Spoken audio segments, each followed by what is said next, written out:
Hello everyone, welcome back to learn and grow. അപ്പോൾ ഇന്ന് വന്നിട്ടുള്ളത് ക്ലാസ് 7 CBSE ചാപ്റ്റർ 1 പ്ലാന്റ്സ് ന്യൂട്രീഷനാണ്. എൻ്റെ പാർട്ട് 1 എടുത്ത് കഴിഞ്ഞിട്ടുണ്ടായിരുന്നു, പാർട്ട് 2 ആണ്.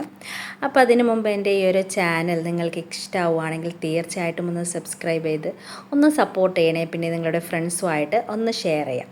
ഓക്കെ, അപ്പോൾ നമുക്ക് ക്ലാസ്സിലേക്ക് കിടക്കാം. ഓക്കെ, അപ്പോൾ ഇൻ ദ ലാസ്റ്റ് ക്ലാസ് നമ്മൾ പ്ലാൻ ന്യൂട്രീഷൻ്റെ ഫസ്റ്റ് പോർഷൻ എടുത്തു കഴിഞ്ഞു അല്ലേ. അപ്പോൾ നമുക്കിന്ന് കണ്ടിന്യൂ ചെയ്യാം. അപ്പോൾ എല്ലാവരും അത് പഠിച്ചെന്ന് വിശ്വസിക്കുന്നു. Next, synthesis of plant food other than carbohydrate. Okay, you have just learned that plants synthesize carbohydrate through the process of photosynthesis. Okay, അപ്പോൾ നമ്മൾ ഇന്നലെ എന്താ പറഞ്ഞത്? അബൌട്ട് ഫോട്ടോസിന്തസിസ് അല്ലേ. ഫോട്ടോസിന്തസിസിലൂടെ എന്താണ്, അപ്പോൾ ഫോട്ടോസിന്തസിസിലൂടെ എങ്ങനെയാണ് പ്ലാന്റ്സ് ഫുഡ് പ്രിപ്പയർ ചെയ്യുന്നതെന്ന് മനസ്സിലായി അല്ലേ. എന്താണ്, water and minerals from the റൂട്ടിൽ നിന്ന് അബ്സോർവ് ചെയ്യും ടു ദ ലീവ്സ്. പിന്നെ sunlight and carbon dioxide leaves absorb ചെയ്യും അല്ലേ. അപ്പോൾ അങ്ങനെയാണ് ഫുഡ് പ്രിപ്പയർ ചെയ്യുന്നത് അല്ലേ. ഫുഡ് ഫോട്ടോസിന്തസിസ് എന്ന പ്രോസസ്സിലൂടെ. അപ്പോൾ എന്തൊക്കെ നമുക്ക് കിട്ടും അതിലൂടെ? Oxygen and carbohydrate.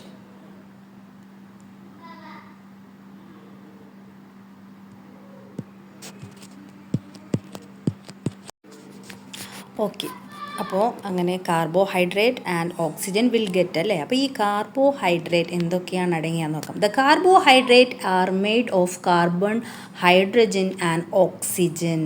എന്തൊക്കെയാണ് കാർബോഹൈഡ്രേറ്റ് എന്ന് വെച്ചാൽ? Carbon, hydrogen and oxygen. These are use to synthesize other component of food such as protein and fats. Okay, അപ്പോൾ ഇത് പ്രോട്ടീനും ഫാറ്റ്സും ഒക്കെ ഉണ്ടാക്കാൻ വേണ്ടിയിട്ടാണ് യൂസ് ചെയ്യുന്നത്. But proteins are nitrogenous substance which containing nitrogen. പക്ഷേ പ്രോട്ടീൻ എന്ന് വെച്ചാൽ എന്താണ്? അതൊരു നൈട്രോജീനസ് സബ്സ്റ്റൻസസ് ആണ്. അതിൽ എന്തുണ്ട്? നൈട്രജൻ ഉണ്ട് അല്ലേ. അപ്പോൾ ഈ നൈട്രജൻ എവിടെ നിന്നാണ് കിട്ടുന്നത്? നമ്മൾ പറഞ്ഞു കാർബോഹൈഡ്രേറ്റ് എന്ന് വെച്ചാൽ കാർബൺ, ഹൈഡ്രജൻ ആൻഡ് ഓക്സിജൻ ആണ് അല്ലേ. അപ്പോൾ നൈട്രജൻ എവിടെ നിന്നാണ് കിട്ടുന്നത്? അപ്പോൾ നമ്മൾക്ക് നോക്കാം. നമ്മൾ മുമ്പ് പഠിച്ചിട്ടുണ്ടല്ലേ, nitrogen is present in the air അല്ലേ. Recall that nitrogen is present abundance in the gaseous form in the air. However, plants cannot absorb nitrogen in this form. Soil has a certain bacteria that convert gaseous nitrogen into usable form and release it into the soil. അപ്പോൾ അറ്റ്മോസ്ഫിയറിൽ gaseous ആയിട്ട് എന്ത് nitrogen ഉണ്ട് ധാരാളം. പക്ഷേ അതൊക്കെ ഡയറക്റ്റായിട്ട് പ്ലാന്റ്സിന് absorb ചെയ്യാൻ പറ്റില്ല. ഓക്കെ, പക്ഷേ എങ്ങനെയാണ് അത് അബ്സോർവ് ചെയ്യുന്നത്? സോയിൽ, നമ്മുടെ മണ്ണിൽ സെർട്ടൈൻ ബാക്ടീരിയാസ് ഉണ്ട്. ആ ബാക്ടീരിയാസ് ഈ എന്താ പറയുക അറ്റ്മോസ്ഫിയറിക് നൈട്രജനെ യൂസബിൾ ആക്കിയിട്ട് എന്ത് ചെയ്യും? മണ്ണിൽ റിലീസ് ചെയ്യും. Okay, these are absorbed. അപ്പോൾ ഈ മണ്ണിലുള്ള ഈ ഒരു ഇതിനെ absorb by the plant along with വാട്ടറിലൂടെ ഈ നൈട്രജനെയും അത് അബ്സോർവ് ചെയ്യും. Also you might have seen farmers adding fertilisers rich in nitrogen to the soil. അതും കൂടാതെ എന്താവും, ഫാമേഴ്സ് ഇപ്പോൾ ഒരു ക്രോപ്സൊക്കെ ഇങ്ങനെ കൾട്ടിവേറ്റ് ചെയ്യുമ്പോൾ, കൃഷിയൊക്കെ ചെയ്യുമ്പോൾ ഫാമേഴ്സ് സോയിൽ നൈട്രജനൊക്കെ ആഡ് ചെയ്യും. അപ്പോൾ ഇങ്ങനെയും പ്ലാന്റ്സ് അതിൻ്റെ നൈട്രോജൻ അതിന് ആവശ്യമുള്ള റിക്വയർമെൻറ്റ് ഫുൾഫിൽ ചെയ്യും. ഓക്കെ, അപ്പോൾ plant can then synthesize protein, vitamins and also. Okay, അപ്പോൾ ഇത് മനസ്സിലായെന്ന് വിശ്വസിക്കുന്നു. Next, other mode of nutrition in plants. Okay, other modes ഏതൊക്കെയാണെന്ന് നോക്കാം. There are some plant which do not have chlorophyll. They can not synthesize food. അപ്പോൾ നമ്മൾ ഇത്രയും പറഞ്ഞത് പ്ലാന്റ് ഡയറക്റ്റായിട്ട് ഫുഡ് പ്രിപ്പയർ ചെയ്യുന്നതിനെ പറ്റിയാണ് അല്ലേ. അപ്പോൾ ഇനി some plants do not have chlorophyll content ഇല്ല. അപ്പോൾ അങ്ങനെയുള്ള പ്ലാന്റ് എങ്ങനെ ഫുഡ് സിന്തസൈസ് ചെയ്യും? അപ്പോൾ ക്ലോറോഫിൽ കണ്ടൻ്റ് ആണല്ലോ നമ്മൾ അറ്റ്മോസ്ഫിയറിക് ആയിട്ട് സൺലൈറ്റ് ക്യാപ്ചർ ചെയ്യുന്നതല്ലേ. അപ്പോൾ അതില്ലെങ്കിൽ എങ്ങനെയാണ് അത് ഫുഡ് ഉണ്ടാക്കുക? അതിന് ഫുഡ് ഉണ്ടാക്കാണ്ട് അതിന് ജീവിക്കാനും പറ്റില്ല അല്ലേ. അപ്പോൾ like humans and animals such plant depend on food produced by other plant. അപ്പോൾ ഇങ്ങനെയുള്ള പ്ലാന്റ്സ് എന്ത് ചെയ്യും? നമ്മൾ ഹ്യൂമൻസിനെയും ആനിമൽസിനെയും പോലെ തന്നെ ഫുഡ് പ്രിപ്പയർ ചെയ്യുന്ന പ്ലാന്റ്സിനെ ഡിപ്പെൻഡ് ചെയ്യും.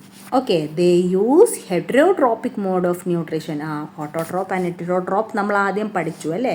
അപ്പോൾ ഇങ്ങനെയുള്ള പ്ലാന്റ്സ് എന്താണ്? ഹെറ്ററോട്രോപ്പിക് ന്യൂട്രീഷനാണ് ഫോളോ ചെയ്യുന്നത്. അപ്പോൾ ഈ ഒരു ഫിഗർ നോക്കാം, 1.5 ഫിഗർ ഇതിൽ കാണുന്നുണ്ട് അല്ലേ. ഒരു പ്ലാന്റ്സിൽ ഒരു യെല്ലോയിഷ് ആയിട്ടുള്ള ഒരു ചെടി ഇങ്ങനെ പടർന്ന് പന്തലിച്ച് കിടക്കുന്നത് അല്ലേ.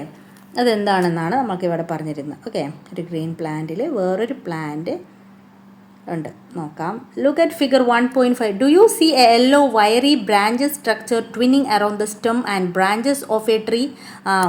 ഒരു നല്ലൊരു പച്ചപ്പായിട്ടുള്ളൊരു ചെടി ട്രീയിൽ ഇതിൻ്റെ ബ്രാഞ്ചസ് ഇങ്ങനെ വയറി ആയിട്ട് ഫുള്ളായിട്ട് ട്വിന്നിങ് ആയിട്ട് കിടക്കുന്നുണ്ട് അല്ലേ. This plant is called Cuscuta. പ്ലാന്റിനെ പറയുന്ന പേരാണ് Cuscuta. It does not have chlorophyll. അതിന് ക്ലോറോഫിൽ കണ്ടൻറ്റ് ഇല്ല. അതുകൊണ്ട് it takes readymade food from the plant on which it is climbing. അപ്പോൾ അതുകൊണ്ട് അത് ഏത് പ്ലാന്റിലാണോ ക്ലൈംബ് ചെയ്യുന്നത് അതിൽ നിന്ന് ആ ഫുഡ് ഇത് അബ്സോർവ് ചെയ്യും. The plant on which it climb is called host. അപ്പോൾ ഇത് ഏത് പ്ലാന്റിലാണ് ഇങ്ങനെ ക്ലൈംബ് ചെയ്തിട്ടുള്ളത് ആ പ്ലാന്റിനെ ഹോസ്റ്റ് പ്ലാന്റ് എന്ന് വിളിക്കും. Since it deprives the host of valuable nutrients, Cuscuta is the called parasite. അതുകൊണ്ട് കസ്ക്യൂട്ടാനെ എന്ത് വിളിക്കും നമ്മൾ? പാരാസൈറ്റ് എന്ന് വിളിക്കും. മനസ്സിലായോ? അപ്പോൾ പാരാസൈറ്റ് എന്ന് വെച്ചാൽ എന്താണ്?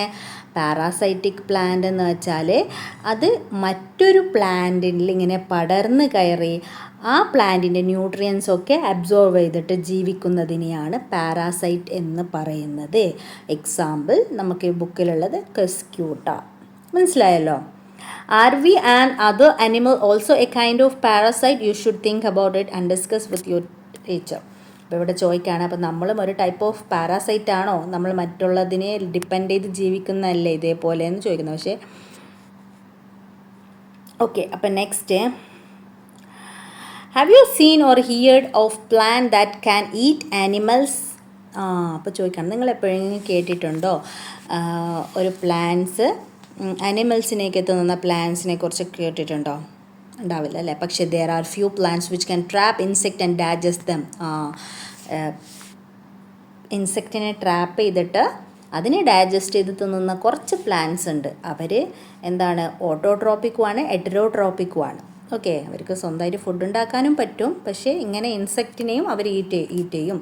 It seemed to be a little amazing, right? Or amazing, but it is not amazing. Such plants may be green or some other color. Okay, look at ഇവിടെ ഒരു പിക്ചർ കൊടുത്തിട്ടുണ്ട്. നിങ്ങളിപ്പോൾ യൂട്യൂബ്സിൽ അങ്ങനെയൊക്കെ കാണുമ്പോൾ നിങ്ങൾക്ക് ഈ ഒരു പിക്ചർ കണ്ടിട്ടുണ്ടാവും അല്ലേ. ഇതാണ് പിക്ചർ പ്ലാന്റ്. ഓക്കെ, പിക്ചർ പ്ലാന്റിൻ്റെ ആ ഒരു എന്താണ്, ഒരു ജഗ് ഷേപ്പ്ഡായിട്ടുള്ള ആ ഒരു സംഭവത്തിലേക്ക് ഇൻസെക്റ്റ് കയറി കഴിഞ്ഞാൽ എന്ത് ചെയ്യും? ആ ലിഡ് ക്ലോസ് ചെയ്യും. ആ ഓപ്പൺ ചെയ്തിട്ടുള്ള ലിഡ് കണ്ടോ, ഇതാണ് ലിഡ് ക്ലോസ് ചെയ്യും. ആ ക്ലോസ് ചെയ്തിട്ടാകുമ്പോൾ ഇതിനുള്ളിൽ ഹെയറി ആയിട്ടുള്ള സംഭവമുണ്ട്. ഓക്കെ, അപ്പോൾ ഇതെന്താവും? ഇതിൻ്റെ ഇതിൽ വെച്ചിട്ട് കുറച്ച് ആസിഡ് റിലീസ് ചെയ്തിട്ട് ആ ഇൻസെക്റ്റിനെ കില്ല് ചെയ്തിട്ട് അതിൻ്റെ ഇതൊക്കെ വലിച്ചെടുക്കും, ന്യൂട്രിയൻസൊക്കെ. എന്നിട്ട് അപ്പോൾ അങ്ങനെയാണ് ഇത് യൂസ് ചെയ്യുന്നത്. Okay, pitcher plant or jug-like structure is modified part of leaf. The apex of the leaf forms a lid which can open and close the mouth of pitcher. Inside the pitcher there are hair which are directed downwards. When an insect land in the pitcher, the lid closes and trapped insect get enlarged into the hair. The lid closes and insect is trapped. The insect is digested by the digestive juices secreted by the pitchers and its nutrients are absorbed. Such insect eating plants are called insectivorous plant. അപ്പോൾ ഇങ്ങനെ ഇൻസെക്റ്റിനെ eat ചെയ്യുന്ന പ്ലാന്റ്സിനെ പറയുന്ന പേരാണ് insectivorous plant. Okay, is it possible that such plant do not get all requirement nutrient from soil in which they grow? അപ്പോൾ ഇങ്ങനെയുള്ള പ്ലാന്റ്സിന് എല്ലാ തരത്തിലുള്ള ന്യൂട്രിയൻസും soil നിന്ന് കിട്ടുകയില്ല. അതുകൊണ്ടാണ് ഇങ്ങനെയുള്ള ഒരു ഇതുകൂടി ഉള്ളത്. ഓക്കെ, പിക്ചർ പ്ലാന്റ്സ് എന്താണ്? Insectivorous plant. അപ്പോൾ ഇൻസെക്ടിവോറസ് പ്ലാന്റിന് ഒരു എക്സാമ്പിൾ ചോദിച്ചാൽ എന്ത് പറയും? പിക്ചർ പ്ലാന്റ് അല്ലേ. ഓക്കെ, പാരാസൈറ്റിന് എക്സാമ്പിൾ ചോദിച്ചാൽ കസ്ക്യൂട്ട. പാരാസൈറ്റ് എന്ന് വെച്ചാൽ എന്താണ്?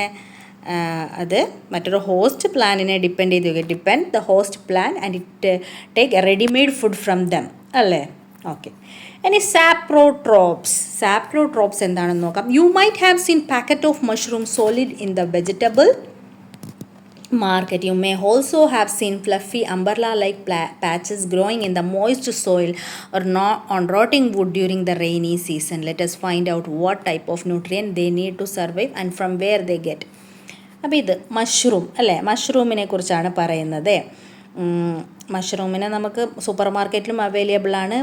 പിന്നെ നമ്മുടെ നാട്ടിലൊക്കെ മഴക്കാലത്ത് ഇങ്ങനെ എന്താണ് റോട്ടൻ വുഡൊക്കെ ഉണ്ടാകുന്നില്ലേ, പഴകിയ മരങ്ങളൊക്കെ ഇങ്ങനെ വീണിട്ടുണ്ടാകും. അപ്പോൾ അതിലൊക്കെ എന്താവും ഈ മഷ്റൂം പോലെ അംബർല ലൈക്ക് സ്ട്രക്ചർ ഉണ്ടാവും അല്ലേ. അപ്പോൾ അതെങ്ങനെയാണ് സർവൈവ് ചെയ്യുന്നത് എന്നാണ് ഇവർ ചോദിക്കുന്നത്. അതിന് ഡയറക്റ്റായിട്ട് ഫുഡൊക്കെ അബ്സോർബ് ചെയ്യാൻ പറ്റുന്നുണ്ടോ? ഓക്കെ, അപ്പോൾ ഇവിടെ ഒരു ആക്ടിവിറ്റി കൊടുത്തിട്ടുണ്ട്. Take a piece of bread and moisten it with water. Leave it in a moist, warm place for 2 to 3 days until fluffy patches appear on them. What is the color of those patches? Observe patches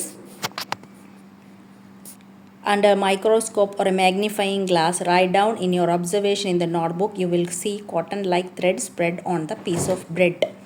അപ്പോൾ ഒരു bread കുറച്ച് പഴകിയാൽ നമുക്ക് കാണാൻ സാധിക്കും അല്ലേ. ഒരു ബ്രെഡിൻ്റെ മുകളിൽ എന്താണ് കുറച്ച് പഴകിയാൽ ഒരു ഗ്രീൻ പാച്ചസ് ഒക്കെ കാണാം അല്ലേ, ഗ്രീൻ ഓർ ബ്രൗൺ. ഇവിടെ കണ്ടോ, ഇതാണ് അല്ലേ. അപ്പോൾ ഇതിനെ അണ്ടർ മാഗ്നിഫയിങ് ഗ്ലാസ്സിൽ നമ്മൾ നോക്കുകയാണെങ്കിൽ നമുക്കിത് ഇങ്ങനെ കാണാം. ഓക്കെ, ഫംഗസ്, ഇതിനെ പറയുന്ന പേരാണ് ഫംഗൈ അല്ലെങ്കിൽ ഫംഗസ് എന്ന് പറയാം. ഓക്കെ, അപ്പോൾ these organism are called fungi. They have a different mode of nutrition. ഇതിന് ഒരു ഡിഫറെൻറ്റ് മോഡ് ഓഫ് ന്യൂട്രീഷൻ ആണുള്ളത്. They absorb the nutrient from the bread. Thus mode of nutrition in which organism take nutrient from dead and decaying matter is called saprotrophic nutrition. അപ്പോൾ saprotrophic nutrition എന്ന് വെച്ചാൽ എന്താണ്? The organism which take nutrient from dead and decaying matter is called saprotrophic nutrition. Here dead and decaying എന്ന് വെച്ചാൽ എന്താണ്? Bread അതൊരു പഴകിയ ഫുഡാണ് അല്ലേ, അത് ഡെഡ് ആവാൻ പോവുകയാണ്. അപ്പോൾ അതിലാണ് ഇത് ഗ്രോ ചെയ്യുന്നത്. അപ്പോൾ അതിലത്തെ ന്യൂട്രിയൻസ് ഒക്കെ ഇത് അബ്സോർവ് ചെയ്യും. പിന്നെ ഞാൻ നേരത്തെ പറഞ്ഞ പോലെ മഷ്റൂംസ്, ഇറ്റ് ഗ്രോംസ് റോട്ടൻ വുഡ് അല്ലേ, പഴകിയ മരങ്ങളൊക്കെ ഇങ്ങനെ വീണിട്ട് കുറേ കാലം കഴിയുമ്പോൾ അതിലാണ് വളരും, മോയ്സ്റ്റ് ആയിട്ടാകുമ്പോൾ അതിൽ വളരും. അപ്പോൾ അതിൽ നിന്നുള്ള ന്യൂട്രിയൻസ് വലിച്ചെടുക്കും. ഇങ്ങനെയുള്ളതിനെയാണ് സാപ്രോട്രോപ്പിക് ന്യൂട്രീഷൻ എന്ന് പറയുന്നത്. അപ്പോൾ അങ്ങനെയുള്ള ഓർഗാനിസത്തിനെ പറയുന്ന പേരാണ് സാപ്രോട്രോപ്സ്. Such organism which saprotropic mode of nutrition are called saprotrop. Fungi also grow on pickle, leather, clothes and other articles that are left in hot and humid weather for a long time. During the rainy season they spoil many things. Ask your parents about the menac of fungi in your house. Okay, അപ്പോൾ നമ്മൾക്ക് മനസ്സിലാവും. ഇപ്പോൾ പിക്കിളൊക്കെ ഇങ്ങനെ കുറേ കാലം വെച്ച് കഴിഞ്ഞാൽ അതിൻ്റെ മുകളിൽ ഒരു ലെയർ വന്നിട്ടുണ്ടാകും, ഒരു വൈറ്റിഷ് ലെയർ അല്ലേ. അപ്പോൾ അതും ഫംഗസ് ആണ്. അത് മാത്രമല്ല ലെതർ ടൈപ്പ് ഓഫ് ബാഗോ ഷൂസോ ഒക്കെ ഇങ്ങനെ കുറേ കാലം എടുക്കാണ്ട് വെച്ചാൽ അതിലും നമുക്ക് അതിൻ്റെ മുകളിൽ ഒരു പൂപ്പൽ അല്ലേ, പൂപ്പലിനൊക്കെ നമ്മൾ പറയില്ലേ, അതാണ് ഈ ഫംഗൈ എന്ന് പറഞ്ഞാൽ. ഓക്കെ, അപ്പോൾ അത് റെയിനി സീസണിൽ കുറച്ച് മോയ്സ്റ്റ് ആയിട്ടുള്ള സ്പേസ് ഒക്കെ ഉണ്ടെങ്കിൽ ഓൾമോസ്റ്റ് അത് എല്ലാ സ്ഥലവും ഇങ്ങനെ സ്പോയിലാക്കും. ഇപ്പോൾ കബോർഡൊക്കെ നമ്മൾ ക്ലോസ് ചെയ്തിട്ട് കുറച്ച് കാലം ഇങ്ങനെ തുറക്കാണ്ടൊക്കെ വെച്ചാൽ ഈ ഫംഗസ് അവിടെ ഗ്രോ ചെയ്യും, fungi. Okay, the fungal spores are generally present in air. അപ്പോൾ ഈ ഫംഗൽ സ്പോർസ് എന്ന് പറയുന്നത് ജനറലി എയറിൽ പ്രസൻ്റ് ആണ്. ഓക്കെ, അപ്പോൾ when they land on the wet and warm things germinated and grow. അപ്പോൾ അത് ഇങ്ങനെ ഏതെങ്കിലും ഒരു പ്ലേസിൽ വന്നിട്ട് വാമും അല്ലെങ്കിൽ വെറ്റായിട്ടുള്ള പ്ലേസിൽ വന്നിട്ടാകുമ്പോഴാണ് അത് ജെർമിനേറ്റ് ആവാൻ തുടങ്ങുന്നത്, വളരാൻ തുടങ്ങുന്നത്. ഓക്കെ, അപ്പം നമുക്ക് വെറ്റായിട്ടുള്ള സ്പേസിൽ ഇപ്പോൾ മഴക്കാലത്ത് ഡ്യൂറിങ് റെയിനി സീസൺസ് ഒക്കെയാണ് മെയിനായിട്ട് ഇത് ഗ്രോ ചെയ്യാൻ തുടങ്ങുന്നത്. Okay, some organisms live together and share both shelter and nutrients. This relationship is called symbiosis.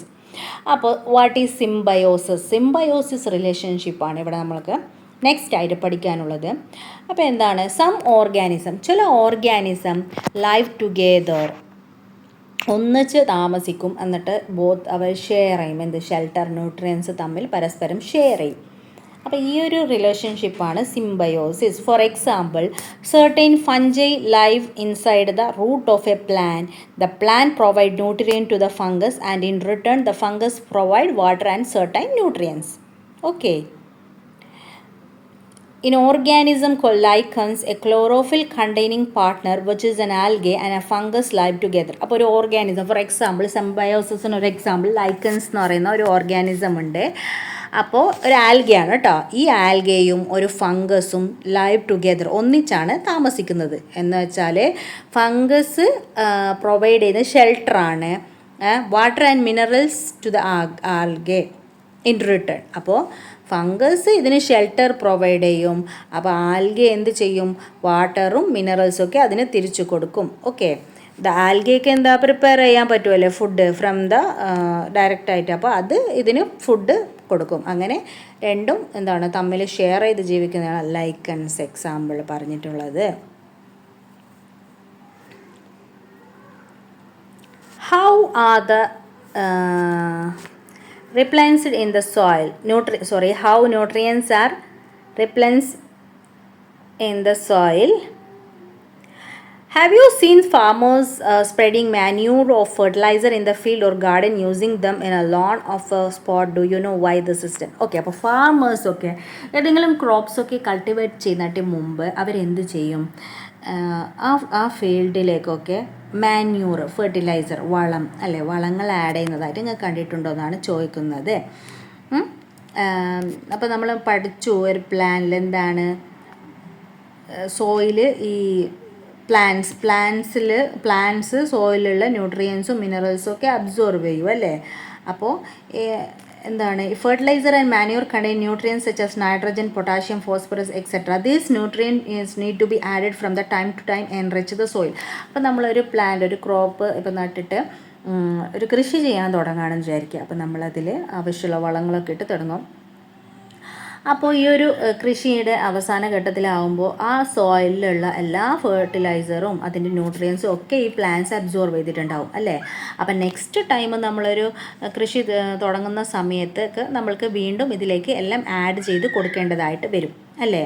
കാരണം എന്താണ്, ഇതിൻ്റെ ന്യൂട്രിയൻസ് ഒക്കെ ആഡ് ചെയ്ത് കഴിഞ്ഞു അല്ലേ. അപ്പോൾ നമ്മളത് enrich the soil we have to need added എന്താണ് ഫോസ്ഫറസ്, പൊട്ടാഷ്യം, നൈട്രജൻ ഇതൊക്കെ ആഡ് ചെയ്ത് കൊടുത്തേണ്ടത് വരും. ഓക്കെ, എന്തിനു വേണ്ടിയിട്ടാണ്? We can grow plants, keep them healthy അല്ലേ, to better yield also. Usually crop plants absorb a lot nitrogen and soil become deficient in nitrogen. അപ്പോൾ crop plants ഒക്കെ എന്ത് ചെയ്യും? കുറേയധികം നൈട്രജനൊക്കെ സോയിലിൽ നിന്ന് അബ്സോർവ് ചെയ്യും. അതുകൊണ്ട് ചിലപ്പോൾ ഡെഫിഷ്യൻസി, നൈട്രജൻ്റെ അഭാവം ഉണ്ടാവും. ഓക്കെ, അപ്പോൾ എന്താണ് നമ്മൾ പഠിച്ചല്ലേ, എന്താണ് നൈട്രജൻ ഗ്യാസ് നമ്മളെ അറ്റ്മോസ്ഫിയറിൽ ഓൾറെഡി ഉണ്ട്. അപ്പോൾ അതെങ്ങനെയാണ് ഇത് അബ്സോർവ് ചെയ്യുന്നത് നമ്മൾ പഠിച്ചു അല്ലേ. റൂട്ടിലുള്ള ഒരു ബാക്ടീരിയാസ് മുഖേനയാണ്. They need nitrogen soluble form. അപ്പോൾ the bacterium called rhizobium can atmospheric nitrogen and convert in usable form. അപ്പോൾ റൂട്ടിലുള്ള ഒരു ബാക്ടീരിയയാണ് റൈസോബിയം എന്ന് പറയുന്നത്. ആ ബാക്ടീരിയ എന്ത് ചെയ്യും? അറ്റ്മോസ്ഫിയറിക് നൈട്രജനെ കൺവേർട്ട് ചെയ്തിട്ട് യൂസബിൾ, പ്ലാന്റിന് യൂസബിൾ ഫോമായിട്ട് മാറ്റും അല്ലേ, മണ്ണിലൂടെ അബ്സോർവ് ചെയ്യാൻ വേണ്ടിയിട്ട്. അപ്പോൾ ഈ റൈസോബിയം ബാക്ടീരിയക്ക് സ്വന്തമായിട്ട് ഫുഡ് ഉണ്ടാക്കാൻ പറ്റില്ല. അപ്പോൾ അതെന്ത് ചെയ്യും? ഈ പ്ലാന്റ്സിന് റൂട്ടിലിരുന്നിട്ട് അതിന് എന്താണ് നൈട്രജൻ ഒക്കെ കൊടുക്കും അല്ലേ. അപ്പോൾ അതിന് വേണ്ടിയിട്ട് ഈ റൈസോബിയം ബാക്ടീരിയ ഫുഡ് ആര് കൊടുക്കും? പ്ലാന്റ്സിൽ നിന്ന് കിട്ടും അല്ലേ. അപ്പോൾ എന്താണ് നമ്മൾ നേരത്തെ പഠിച്ച സിംബയോസിസ് റിലേഷന് വേറെ ഉദാഹരണമാണ് അല്ലേ, എക്സാമ്പിളാണ് റൈസോബിയം ഓൾസോ. ഓക്കെ, അപ്പോൾ ഈ റൈസോബിയം ബാക്ടീരിയ എന്ന് പറയുന്നത് ലൈവ് ചെയ്യുന്നത് പ്രധാനമായിട്ടും ലെഗ്യുമിനസ് പ്ലാന്റിലാണ് കേട്ടോ. ലെഗ്യുമിനസ് പ്ലാന്റ് എന്ന് പറഞ്ഞാൽ ഗ്രാം, പീസ്, മൂങ്, ബീൻസ് എന്നൊക്കെ ഇല്ലേ, അതാണ് ലെഗ്യുമിനസ് പ്ലാന്റ് എന്ന് പറയുന്നത്. ഓക്കെ, അപ്പോൾ അതിലാണ് കൂടുതലായിട്ടും നമ്മൾ ഈ ഒരു ഇതുള്ളത്. Okay, they thus have a symbiotic relationship. This association is of a great significance for the farmers. They can reduce the use of nitrogenous fertilizer where leguminous plants are gone. അപ്പോൾ leguminous plants ഒക്കെ ഉള്ള സ്ഥലത്ത് അവർക്ക് ഈ നൈട്രജൻ്റെ use കുറച്ച് കൊടുത്താൽ മതി. കാരണം ഓൾറെഡി റൈസോബിയം ബാക്ടീരിയാസ് അവിടെ ഉണ്ട് അല്ലേ. ഓക്കെ, അപ്പോൾ നമ്മളുടെ ഈ ഒരു chapter is about to complete. In this chapter we have learned about autotrophic plants, autotrophs, heterotrophs അല്ലേ. Only few plants that are parasitic and saprotroph. They derive nutrition from other organism. All animals are categorized as heterotrophs since they depend on the plant and other animal for food. Can we say that it is insectivorous plants are fascial heterotrophs? So our chapter is going to end. Okay, അപ്പോൾ ഇവിടെ കുറച്ച് questions ഉണ്ട്, നമുക്ക് നോക്കാം. Why do organism take food? എന്തിനാണ് ഓർഗാനിസത്തിനൊക്കെ food ആവശ്യമായിട്ടുള്ളത്? അപ്പോൾ ഇവിടെ നോക്കി, all organism need food and utilise it to get energy for the growth and maintenance of their body, അല്ലേ? Growth and development of body. Distinguish between a parasite and a saprotroph. എന്താണ് parasite എന്ന് വെച്ചാൽ? Parasite എന്ന് വെച്ചാൽ it dependent on the host plant and it take nutrient and food in the ready-made form from the host plant, അല്ലേ? Example Cuscuta. Saprotrophs എന്ന് വെച്ചാൽ എന്താണ്? Saprotrophs എന്ന് വെച്ചാൽ it takes nutrient, it absorb nutrient from the dead and decaying matters, അല്ലേ? Example fungi. How would you test the presence of starch in the leaves? നമ്മൾ കഴിഞ്ഞ ക്ലാസ്സിൽ പഠിച്ചതാണ്, അല്ലേ? Presence of, it is iodine test. We have to do the iodine test. Give a brief description of photosynthesis, process of photosynthesis in food in green plants. എന്താണ്? Water and minerals from the soil absorbed by the root to the leaves, and from the leaf carbon dioxide, അല്ലേ? through the stomata carbon dioxide absorbing chlorophyll, and from chlorophyll pigment is captured by light energy, അല്ലേ? sunlight energy, and so we are getting oxygen and carbon dioxide. Now this process is called what? Photosynthesis, അല്ലേ? okay, next fill in the blanks. Green plants are called dash since they synthesize their own food. എന്താണ്? Autotrophs, അല്ലേ? The food synthesized by plant is stored as. Food synthesize ചെയ്യുന്നത് എന്തായിട്ടാണ് വെക്കുന്നത് പറഞ്ഞാൽ? Starch. Okay, in the form of a starch. In photosynthesis solar energy is absorbed by the pigment called chlorophyll. During photosynthesis plant take in and release dash gas. ഏതൊക്കെ gas ആണ് taken in? Carbon dioxide and release oxygen. Okay, ഇനി ഇവിടെ name the following. A parasitic plant which is yellow slender and branched stem. ഏതാണ്? Cuscuta. A plant that is partially autotrophic. ഏതാണ് partially autotrophic ആയിട്ടുള്ളത്? Pitcher plant, അല്ലേ? Partially autotrophic ആണ്. The pores through which leaves exchange gases. Stomata. Okay, അപ്പോൾ ഞാൻ tick the correct answer. Cuscuta is an example for parasite. The plant which trap and feed on insect is pitcher plant. Okay, next match the item given column 1 with the column 2. Chlorophyll. Chlorophyll എന്താണ്? ലീഫിലുള്ളത് nitrogen rhizobium bacteria, അല്ലേ? നൈട്രജനെ gaseous form ആക്കി കൊടുക്കുന്നത്. Cuscuta parasite. Animals heterotrophs. Insect eating plant pitcher plant. അപ്പോൾ ഇവിടെ ഒരു false true statement കൊടുത്തിട്ടുണ്ട്. Carbon dioxide is released during photosynthesis. Is carbon dioxide ആണോ photosynthesis സമയത്ത് റിലീസ് ചെയ്യുന്നത്? അല്ല, ഓക്സിജൻ ആണ്, അല്ലേ? അപ്പോൾ ഇത് ഫോൾസ് ആണ്. Plant which synthesise their food are called saprotroph. No, it is autotrophs. Okay dear, അപ്പോൾ എൻ്റെ ഇന്നത്തെ ക്ലാസ് നിങ്ങൾക്ക് ഇഷ്ടമാവുകയാണെങ്കിൽ, ഇഷ്ടമായെന്ന് വിചാരിക്കുന്നു, എന്തെങ്കിലും ഡൗട്ട് ഉണ്ടെങ്കിൽ കമൻറ്റ് ബോക്സിൽ അറിയിക്കുക. ഓക്കെ, അപ്പോൾ തീർച്ചയായിട്ടും നിങ്ങളുടെ സപ്പോർട്ടും സബ്സ്ക്രൈബും പിന്നെ നിങ്ങൾ ഫ്രണ്ട്സിനായിട്ട് തീർച്ചയായിട്ടും ഷെയർ ചെയ്യുക. അപ്പോൾ വീണ്ടും മറ്റൊരു ക്ലാസ്സുമായിട്ട് കാണാം. Bye bye.